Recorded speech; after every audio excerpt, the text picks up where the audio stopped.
Joining me now is the Finance Minister of Tamil Nadu, Mr. Thiagarajan. Mr. Thiagarajan, always a pleasure. Many thanks for joining us here on CNBC TV 18. As I pointed out, this is now a matter that's back in the Supreme Court.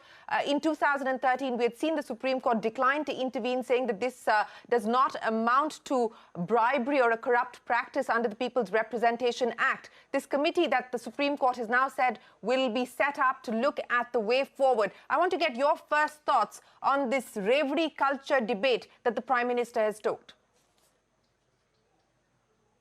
I feel like I'm watching a farce play out. I think all reasonable people can easily understand what Ms. Iyer, Mr. Roy, Mr. Qureshi have said. All of these are logical, thoughtful, based on the Constitution, based on rational thinking, based on statistics. And what we have playing out in the Supreme Court is a farce. There is nowhere in the Constitution that the Supreme Court gets to decide how the money of the exchequer, the public, should get spent. All of a sudden, I don't understand what new constitutional amendment has been perceived by the Supreme Court, where they think it's their business to decide how elected officials should spend the money of the public. I don't understand how the same Prime Minister who talks about freebie culture, his biggest state in the country, his chief minister has announced free bus rides.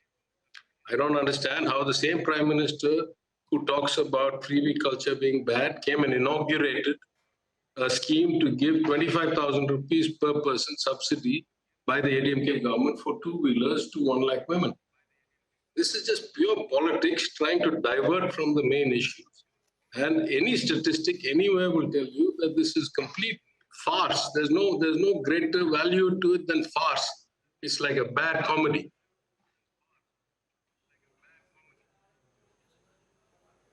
Okay, you're saying that this is a farce that's playing out, it's a bad comedy. But on the issue that's being brought up, and this is what the government's argument is, that this is short-term politics, it's short-term gains, as opposed to prioritizing what they believe are multiplier impact on the economy by way of capital expenditure, short-circuiting the economy by putting stress on the exchequer. That's the argument that the centre is making against this culture of freebies. Your response? Who are they? They have a budget deficit of 7%. Government of Tamil Nadu has 3.5. Who are they? They spend 35% of their revenues on interest payments. We spend 20. Who are they? They have taken 2 lakh crores off of their crony capitalist taxes and put it onto the backs of common people. What have they achieved that tells you that in any way they are competent? Who are they? They amend the FRBM Act whenever they want. That allows us also the right to amend our own respective acts. Since they cannot stop that, they use the back door of Section 293(3) of the Constitution, saying, while you owe us money, we'll enforce a borrowing limit on you beyond what your legislature puts to you through the back door.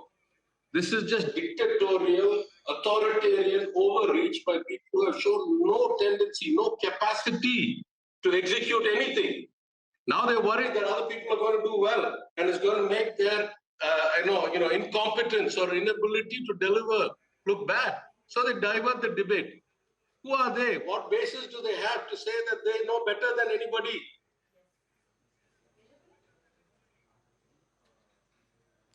Okay, I'm going to continue with the response that's come in from the central government. And essentially, the argument is that when state governments offer free electricity, offer free power, and other such freebies, quote unquote, that they're borrowing from future generations and denying the present, denying the right of the future generations from having access to better opportunities, because you're going to then have a state government that is stressed and dealing with stressed finances. So act with responsibility, act with prudence. That seems to be the message that the centre is handing out at this point in time in the context of the freebie debate.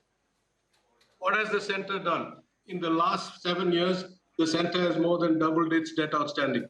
Whose children are going to pay that debt? Children of the planet of Mars? Aren't those going to be paid by Indian children? It's not as if the state debt gets paid by the state children and the union gets paid by God, right? Where did that debt come from, and who is that going to be settled by? Why is their fiscal deficit every year worse than most states? Why is there devolution to the states continuously reducing every year by the increase of cesses and surcharges, and they're not able to give the fair share that the Union Finance Commission said they should give?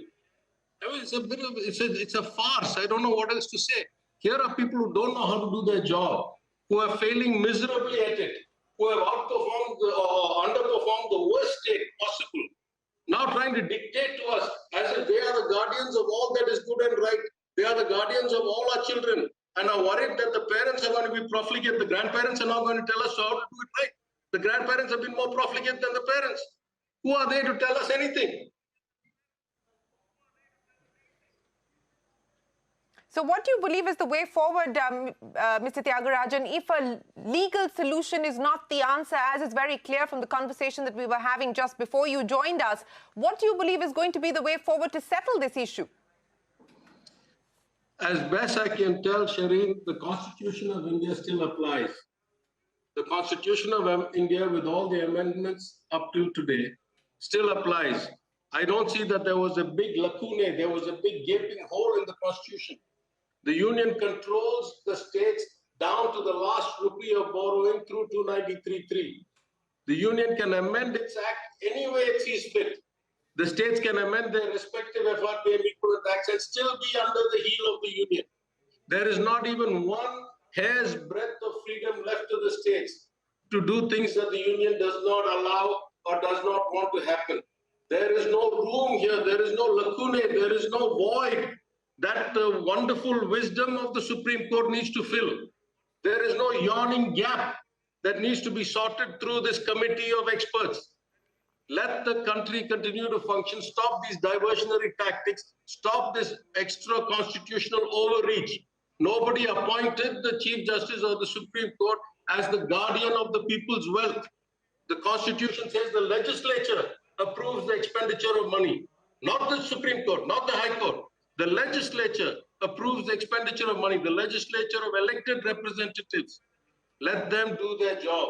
If there are excesses, the Union is more than equipped to control them, but they have to start with their own balance sheet and their own financial performance first. It's like people who are failing at 8th class telling college students, no, you better study harder and get a PhD. How does it make any sense? And then you have an external body that has never gone to school, that has no authority to be in school, trying to tell the college students, no, you have to follow this subject and not that subject. It is a farce. I don't know what else to call it. It's a complete farce. Well, Mr. Thiagarajan, Yamini Iyer, Rathin Roy and Mr. Qureshi, as I pointed out, this is only one of the many conversations that we're going to have on this issue. This is not an issue that can be addressed adequately in one television show. What is a good freebie versus a bad freebie? Who defines it? Who gets to decide it? What will be the way forward on this issue? There are many questions that need to be answered. But for today, Mr. Thiagarajan, Yamini, Rathin Roy and S5 Qureshi, many thanks for joining us here on CNBC TV 18 on Business 360. We'll take a break. There's a lot more coming up. Don't go anywhere. We're back in a minute with more.